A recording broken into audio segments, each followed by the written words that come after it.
Hey, look at this one. This one's pretty good, isn't it? Sartak Doobie says, ridiculously good. Mel and Bharat partnership even better than Smith and Marnus. Oh, which one is which?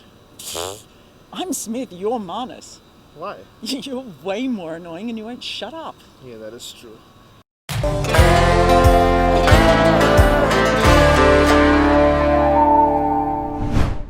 Hello, I'm Melinda Farrell, this is Bharat Sundaresan, and this is The Good, The Bad and The Ridiculous on day 2 of the third test here at the SCG. Let's get into it. Samir nominates Smith's celebration when he got 100, nearly twists his ankle. That was pretty funny. It was funny. I was so concerned for him at that point because he was so about... Oh, there was a song which went viral a few years ago in India. It was called Kolaveri. It's in Tamil. It's got, and I don't know how to explain it, but it's he had that about him today. And yeah, just the moment when he's taken his helmet off and he wants to raise his bat, he just went, right. And then, but he recovered and yeah, you could see it in his eyes. We've been seeing it in his eyes for the last few days, almost last 10 days, and it all just burst out. It was like all the frustrations of the last couple of years at home. Yeah. It's been a long time since he scored a century at home. It was like... Not just at home. Well, not just at home. Oh, Manchester feels like a long time ago. I was young back then. You're still young. It was like all of the frustrations of the past couple of years had just came out, and you really saw it in that celebration. At one point, I thought he was going to run out of partners. That partnership with Mitchell Starc, when he kept walking up to him and saying, please survive, I'm on 99, please get me over the line. It came through. And just a quick one, he just spoke about how he reads everything, and a lot of people had written about how he was not informed. So there was a lot of angst coming out against people who write as well. I wonder who they are. Yeah. Basically, that celebration was all against you, Marnus. Rohit, ridiculous. Jadeja's ridiculous fielding. It isn't fair. He's too fast. It's ridiculous for almost everyone else, but I kind of feel like it's just normal for Jadeja now. He's just that good in the field, and it is incredible to watch. It really is. But he did say in the press conference he enjoyed this one more than many of his other run-outs because it came from outside what would have been the 30-yard and one stump to aim. He's just great. He is the best fielder in the world right now, and it's amazing for an Indian to be the best fielder in the world. I am filled with pride to say that. Honestly, every other Indian would be as well. But he just makes it look so easy. Like, if I ever want to be born a cricketer, I want to be born Ravindra JADEJA. There, I said it. He also has the world's best hair when it comes to international cricket. And he's been trying... And who's been giving him hair tips all too long? That's my fun fact. If you let me speak, Marnus. Oh, smudger. It's so boring. He wants to have hair like Bharat here, but he's tried to grow it out. But instead of growing down, it just grows up. Nakul Pandey nominates for ridiculous whatever they made Hanuma Vihari shins out of. It was such a fascinating passage of play because that contest between Wade and Jadeja at that point, that man again, and it was always like he was trying to get Vihari out of the way. The way he was playing and pulling the ball, and in the end it kind of really worked against him because he tried to chip over the top, and that was his undoing. So Vihari and his shins are they steel, platinum, diamonds? Their legs, diamonds. His diamond legs, his diamond shins played a big part in getting that wicket, don't you think? They certainly did. And if you've not seen Vihari from up close, he is a strong unit and he has really, really strong legs. In fact, have you seen him walk? I always feel like he's doing lunges. Just his normal style of walking. Maybe he's doing lunges all the time. But those shins were made of steel at that point. Diamonds? Diamonds, sorry. Srini Madurai says their nomination, Wade shot selection and match awareness horribly bad. That led to the slide and batting collapse. It seemed like a really big moment today, didn't it? One that could have turned the match, maybe still will. We don't know yet, but it did feel like a defining moment exposing Cam Green like that. Definitely. And we saw him get out to a very similar shot as an opener at the MCG on opening day. That was against Ashwin. See, being aggressive against spin does not mean just jumping out and trying to hit everyone out of the park. Steve Smith provided a blueprint on what it means to be aggressive. Hit the spinner over the top once and then like use your feet back and forth to get Ashwin or Jadeja to bowl where you want them to bowl, which is what Smith did, and that's what he said.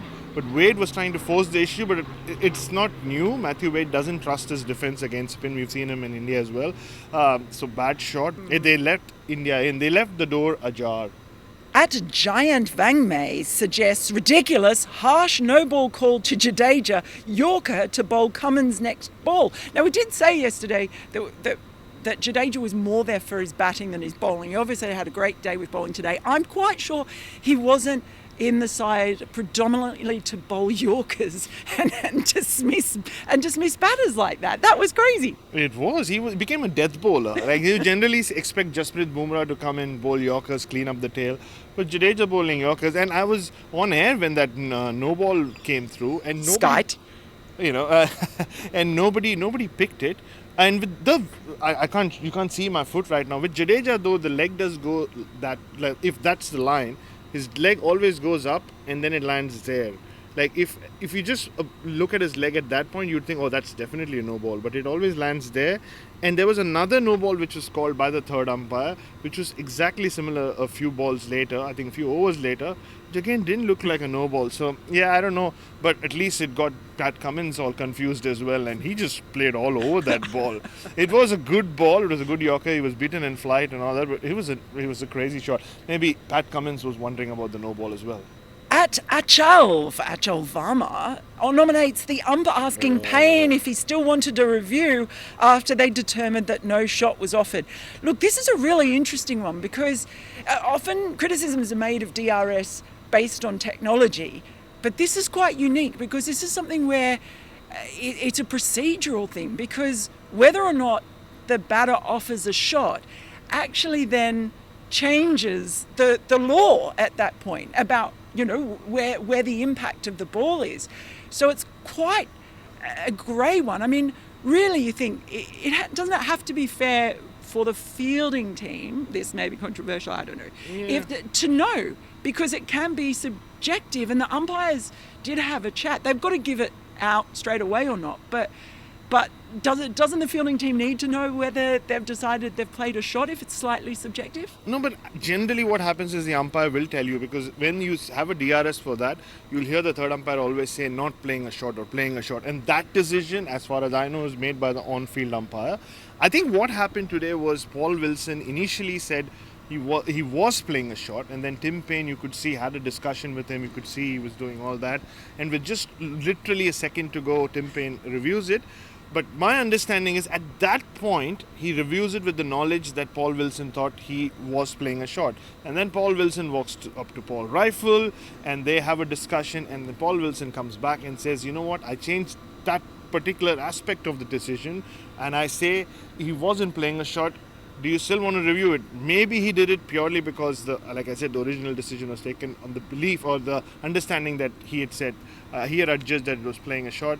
Well, to Australian umpires, I don't know whether it would. I'm not saying there was any bias there, but I've not seen it happen before.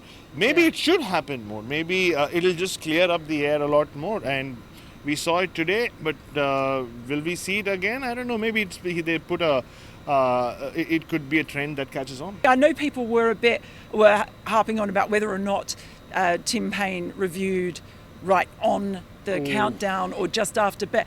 But remember that actually the timer that's on the big screen in the ground can be slightly different to the timer that you see on the TV. They're not the same timer. They sort of try mostly close, but it's not exactly the same. So sometimes I think viewers at home can see that a little bit differently. So at Akshit Asrani nominates the difference between Mitchell Starc's over to Agarwal and to Rohit and Gill was ridiculous. It was welcoming back for Rohit, I thought, didn't you?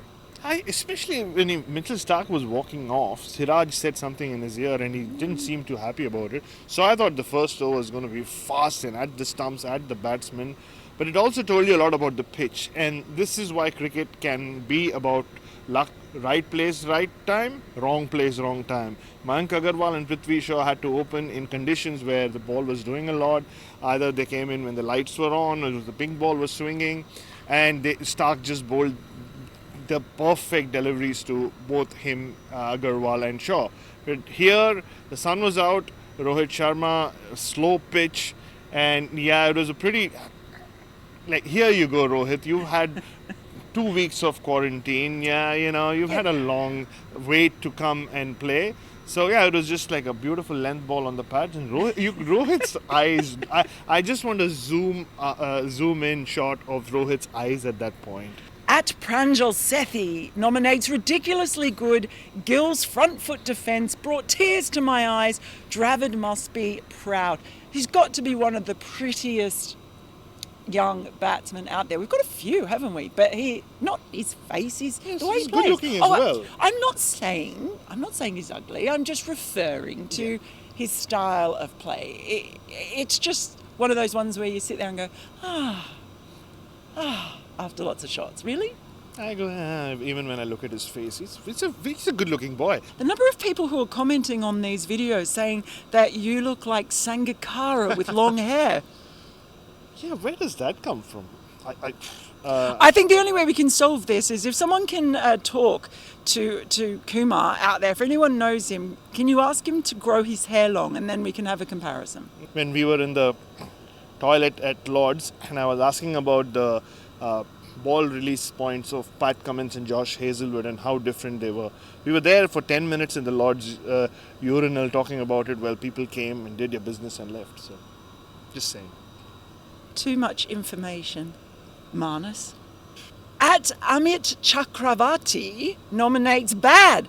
Manas fielding at short leg. Super annoying. Someone just switch off the stump mic, please. Can you imagine in some universe, alternate universe, where Manas Labuschagne and Rishabh Pant got to play in the same team, and you had Manas fielding at short leg and you had Rishabh Pant keeping? Just imagine that universe. What was the goodest thing about today? I think the Steve Smith celebration was the goodest thing, even though he had that little slip. Just, SCG test, Steve Smith. Somebody had to score a century. I thought it would be David Warner. But yeah, I think that was a sweet moment. It was an awe moment. Yeah. Baddest thing for the day? Matthew Wade, what were you thinking? And the ridiculousest thing of the day. Hanuma Vihari's shins. How ridiculously strong are they? I've seen his calves. I need to check out his shin. Okay, I'm overruling that one because I'm giving it to Jadeja's fielding, because they may have been made of diamonds, those shins, but we don't even know. Jadeja's made of some unearthly substance when he fields like that. So I'm overruling you and giving it to Jadeja. Thank you for your nominations. You might see us wearing these. It's the pink test. So these are for the McGrath Foundation. I'm going to see. I just want to say this. His head's too big to wear it like this. It's getting bigger by the day, unfortunately. Or so claims Smudger right here. So, well. I wonder if Manas could fit one around his head. See you tomorrow.